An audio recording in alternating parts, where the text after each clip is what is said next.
Chancellor Rachel Reeves is preparing to deliver one of the most controversial budgets in decades, one that critics say will fulfill Labour's 50-year tax dream, by raising income tax for the first time since the 1970s.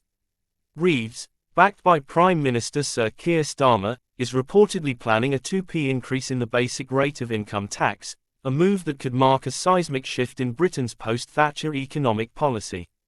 Supporters inside the Labour Party are celebrating the change as a long-awaited victory, while taxpayers and business leaders warn it could push the economy into deeper stagnation. The Chancellor has faced mounting criticism since taking office, with opponents accusing her of crippling a fragile recovery through heavy taxation.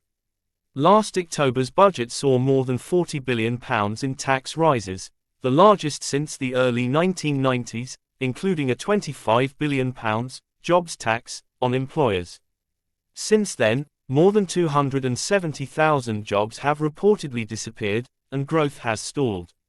Reeves has blamed the dire economic situation on years of conservative mismanagement, as well as global factors like Donald Trump's trade tariffs and Vladimir Putin's war in Ukraine. But critics say the Chancellor herself bears responsibility for Britain's sluggish recovery.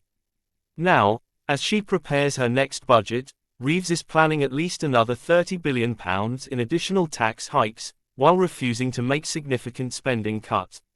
Insiders say she is determined to reshape the state around Labour's economic philosophy, one that favours higher taxation and public investment over austerity.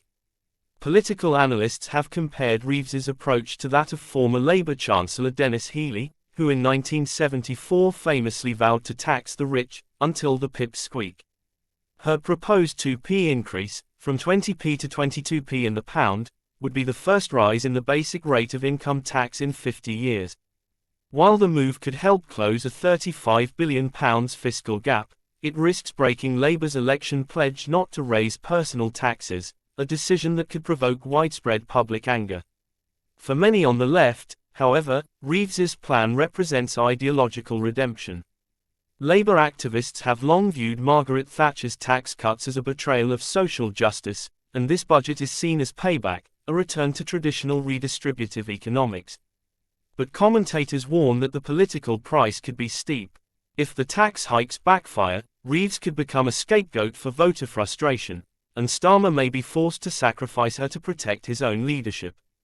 As one Westminster insider put it, "Greater than, Rachel Reeves is doing exactly what Labour chancellors were born to do: tax more, spend more, and hope voters don't notice until it's too late."